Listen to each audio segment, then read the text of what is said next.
Good morning. දැන් වෙලාව පාන්දර 5:40යි. මං අද උදේ පාන්දරම නැගිටලා මූණ හොදලා අයිස් වෝටර් ට්‍රීට්මන්ට් එක කළා. මේක කළාට පස්සේ මූණ මාරම ෆ්‍රෙෂ්. අද වීක් ඩේ එකක් මට ඔෆිස් යන්න තියෙනවා සහ අද ඔෆිස් එකේ ටිකක් බිසි දවසක්. ටිකක් නෙමෙයි අතනම ගොඩක් බිසි දවසක්. අද ඔෆිස් එකේ ෆන්ක්ෂන්ස් දෙකක්ම තියෙනවා. එතනින් එක ෆංක්ෂන් එකක් නිසාද ස්ටාෆ් ට්‍රන්ස්පෝර්ට් එකත් වේලාසනින් එනවා. ඒ නිසා මම වෙනදට වඩා කලින් නැගිටලා කලින් ලෑස්ති වුණා.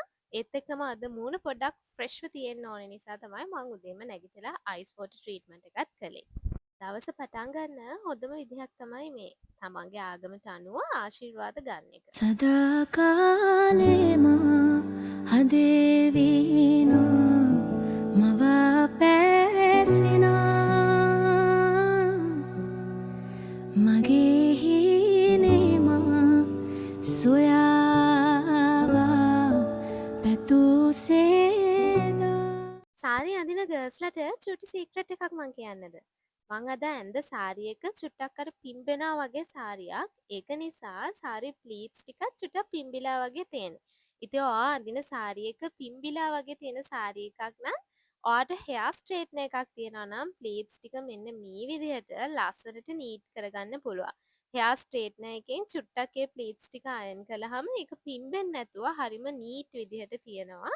ප්ලීට්ස් විතරක් නෙමෙයි මං සමහර වෙලාවට සාරි ෆෝල් එකත් ටිකක් නීට් එකට තියාගන්න ඕනහම මෙහෙම හෙයා ස්ට්‍රේට්නර් එකකින් චුට්ටක් අයන් කරනවා. මට තියෙන්නේ ඇත්තටම නැචරල් ස්ට්‍රේට් හෙයා එකක්.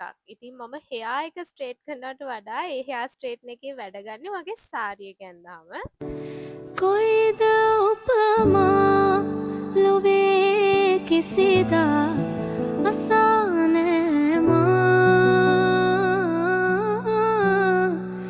හදේ රැඳුණා හිතේ රැඳුණා. මගේ කලිනුත් මිනි බ්ලොග් එකක මම මෙන්ෂන් කළා මම මේ જાතිය ඉයරින්ග්ස් වලට මාර ආසයි. මං කොහොමත් ටැමිල් වයිබ් එකට හරිම ආස කෙනෙක්. ඉතින් ඒ જાතිය ඉයරින්ග්ස් වලට මම මාරම ආසයි. Let's see how I look today. උදේට ඉතින් වේලාසනේ නැගිට්ටම කරදරයක් නැතුව වැඩ ටික ලස්සනට කරගන්න පුළුවන්. ප්ලීට්ස් ටික ඔයාලට පේනවද? මාරම නීට් විදිහට අර ස්ට්‍රේට්නර් එකෙන් අයන් කළාම ඇවිල්ලා තියෙනවා. Say hi to me.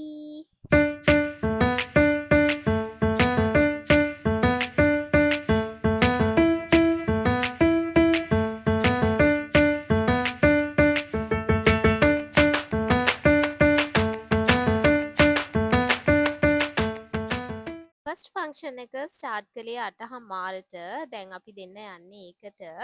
ඒ ඉන්නේ අකි දැන් මගේ වීඩියෝස් වලට හොඳට පෝස්ට් කරනවා. ෆස්ට් ෆංක්ෂන් එක ඉවරනාට පස්සේ සෙකන්ඩ් ෆංක්ෂන් එකදී අපිට ඩියුටි වලට රිපෝට් කරන්න කියලා තිබ්බේ 9:45ට. ඉතින් ඔන්න මම දැන් යන්නේ මගේ සෙකන්ඩ් ඩියුටි එකට. ඔෆිස් ෆංක්ෂන්ස් නම් මම ව්ලොග් එකට දාන්නේ නැහැ. මම මේ ලෝකේ තියෙන ආසම දෙයක් තමයි මේ නැචරල් ෆ්ලවර්ස් කියලා කියන්නේ. මල් කොහේ දැක්කත් මම ටක් ගාලා කැප්චර් කරනවා.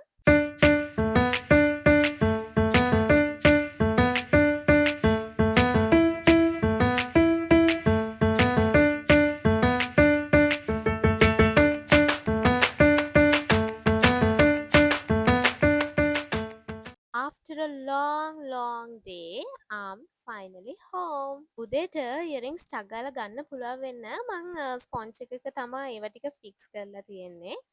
කවුද මේවා කාලා තියෙන්නේ? පුළුවන් නම් මේකේ නම කියන්න බලන්න. මෙව්වට මං චූටි කාලේ ඉඳන්ම මාරම ආසයි. බ්ලොග් එක කර කර ඉඳිද්දී මගේ ෆෝන් එකේ චාර්ජ් එක බැස්සා. මං එහෙමම මහන්සියටත් එක්ක නිදාගන්න ගියා. හැබැයි පහුවදා උදේ මං තේරුණා මං හරියට බ්ලොග් එක එන්ඩ් කළේ නැහැ නේද කියලා. මේ තියෙන්නේ අපේ අම්මගේ ලස්සන මල්වත්තේ මල් ගස්. අපේ අම්මට මල් දැක්කම පිස්සු හැදෙනවා. මං හිතන්නේ අම්මා කාලෙකට සැරයක් මල් shopping කරනවා. පොල්වත්ත පැලතවානෙන් තමයි අපි මල් ගන්නෙ. මං හිතන්නේ මාසයකට එකපාරක්වත් අනිවාර්යයෙන්ම හිටි ගිහිල්ලා මල් පැල ගන්නවා. So good morning for today. ළමයි අපේ ගෙදර තියෙන ලොකු බෙලි ගහක්. අපි හිතුවපු එකකුත් නෙමෙයි. අපේ අම්මා නම් කියන්නේ ඒක බ්ලෙසින් එකක් කියලා. බෙලි ගහ යට මාරම සීතලයි. ඉතින් බෙලි ගහ යටට ගියාම මම බඩක් දැක්කා. මම ඔයාලට පෙන්නන්නද? චුට්ටක් ඉන්නකෝ. ඔයාලා දැකලා තියෙනවද අර ප්ලාස්ටික් මල් ජාතියක් තියෙනවා. ඒක ප්ලාස්ටික් වගේ මල් ජාතියක් ඇත්ත මල් එකක්. හැබැයි ඒක නිකන් ප්ලාස්ටික් වගේ. අපේ ගෙදර එකේ වැලක් තිබ්බා. හැබැයි ඒ වැලෙන් මල් ඇවිල්ලා තිබ්බේ නෑ. බිලිගහ ඇතුලට ගියාට පස්සේ තමයි මම දැක්කේ ඒ වැල බිලිගහ දිගේ ගිහිල්ලා මල් ගොඩාරියක් බිලිගහ යටේ ඉන්නකොට පේනවා. ගොඩක් ඇවිල්ලා මල්. බෙලිගහ යටින් ඉඳන් බලද්දි ඒක හරිම ලස්සනයි. මං ටක් ගාලා දැක ගමන්ම අම්මට කතා කරලා පෙන්නුවා. අම්මා දැකලත් නැහැ ඒක. ඉතින් ඔය කෝලම් ටිකත් බල බල මම එහෙනම් වීඩියෝ එක මෙතනින් නවත්තන්නම්. වීඩියෝ එක ඉවර වෙනකම් බැලුවට thank you so much. I love you guys. Bye bye.